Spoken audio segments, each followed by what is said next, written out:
Oh no, these guys all love me. Okay, so go ahead and explain the cannabinoid system. So the endocannabinoid system helps you eat, sleep, forget, protect, and relax, and that's very important because that's if any of those things are off, that can tend to throw off other parts of your system. So when your system is usually weaker in one area, one of those things, are not sleeping well enough, your anxieties, like, and that's the relaxed parts, like you're too anxious. Well, now your body's even like locked up to the point where it can't move past maybe a trauma or an event or stuff like that. So what we are very much seeing is like with when you start getting your endocannabinoid system working again, that is where you, like, for me especially, like I went through a lot of like trauma, and actually especially as my body healed, I could feel the cycles of like remembering that event and kind of the sadness or the pain or whatever was attached to it, and actually feeling kind of those emotions come back from it. But then again, when I was able to go back to that moment in the memory, there wasn't as much, I guess you could say, pain or anger or what amount attached to it. I was able to move past it. And that's where your endocannabinoid system, that's part of what it does. It's a system designed to help you when you go through traumas. We all go through traumas. We're all going to go through pain. Or here's one of my favorite examples.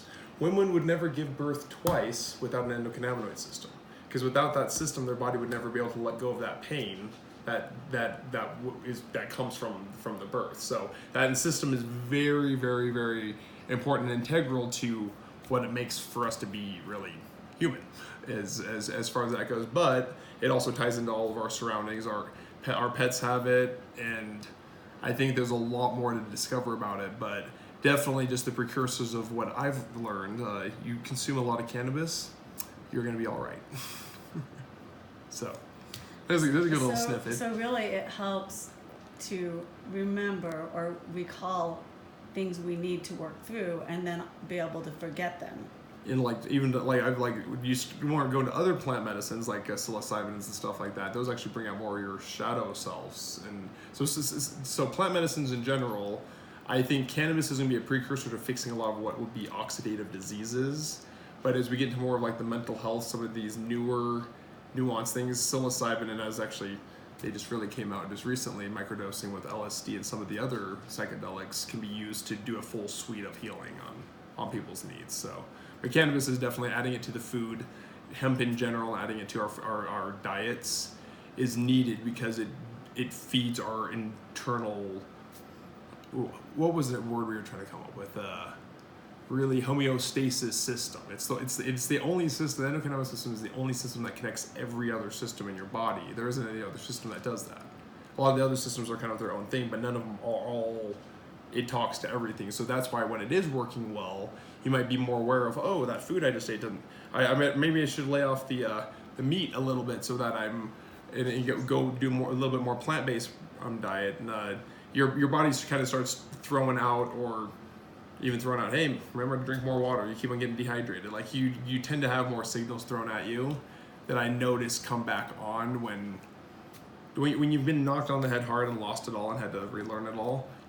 You notice things come back. So which is your experience, right? Yeah, which is through my experience. Yeah. So and that's the big thing with it too. Is like you all have to figure out your own endocannabinoid system, and everybody's genetically a little bit wired differently and needs to understand how they are, but definitely don't cut out this system that we all have, this endocannabinoid system, which a lot of people are trying to do. It's like they're trying to fix and repair with all these other, what I would say, fluff nutrients, when there is a true nutrient in cannabis, and it can be consumed in many different ways, and it gives you health or gives you nutrition in those different ways that you consume it. And we're just people will realize more and more they have to have patience with it, because if you've turned your endocannabinoid system off, people want instant results. Well, I know some people where it's taken months of taking CBD drops every day, morning and night, before they finally got like that really good breakthrough that of healing or kind of feeling that strain that was holding in place release. So what are the areas that you find people need to reconnect their systems for? Like you said, nutrition's huge, and like that's actually a $50 billion savings we could have in this country if we all had better nutrition. In the sense, there'd be less needs to go to we'd be having less heart attacks and all that other stuff. And I luckily grew up with a nutritionist. Like that was my mother, so that kind of very helped in the fact that I was also kind of a test dummy. He was like, try this protein shake, try this. I was always trying new things, but nutrition is going to be a big part, but that's kind of where cannabis, to me, like, people are really focused on the medical side of it. I'm like, the food side is with the hemp and hemp seed and hemp being just a very good protein. We've got a lot to change in our diets that we used to have in our diets 100 years ago when hemp was legal and it wasn't this completely nixed out thing. So it's like we need to bring something back into our diets that we've lost, and the cannabis plant in general. I'll just say cannabis. Like, people want to kind of separate things. Like, it's just that plant in general.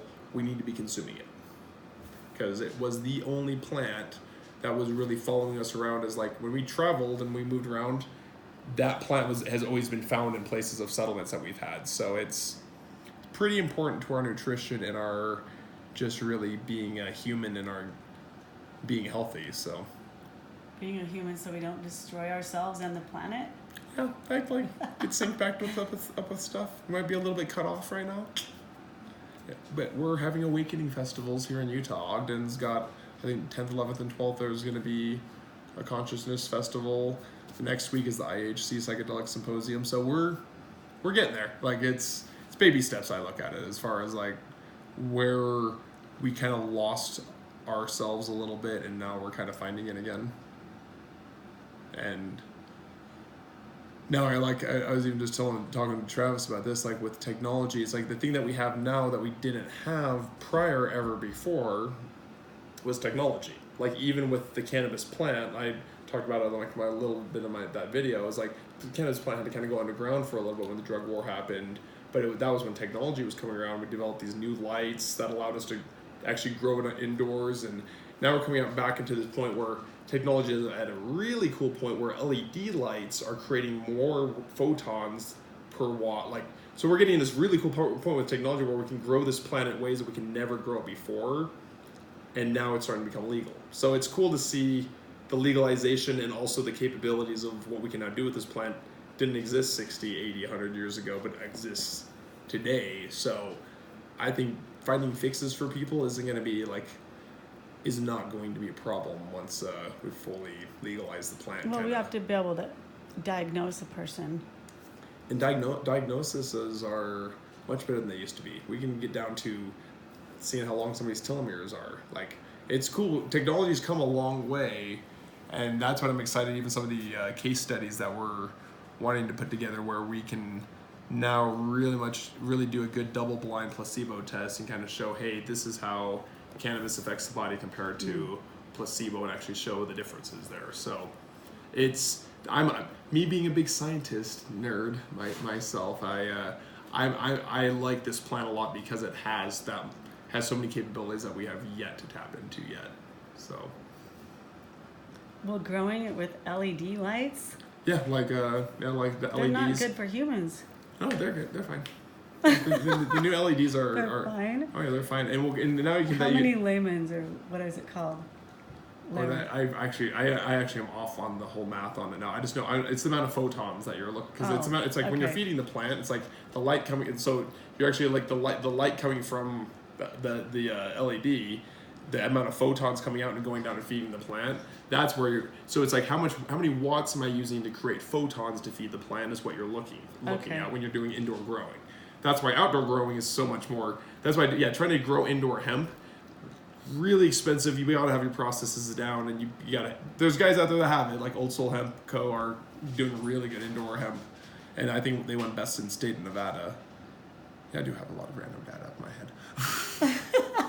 I follow a lot of stuff. But well, what we should do is make like a spider web. Okay,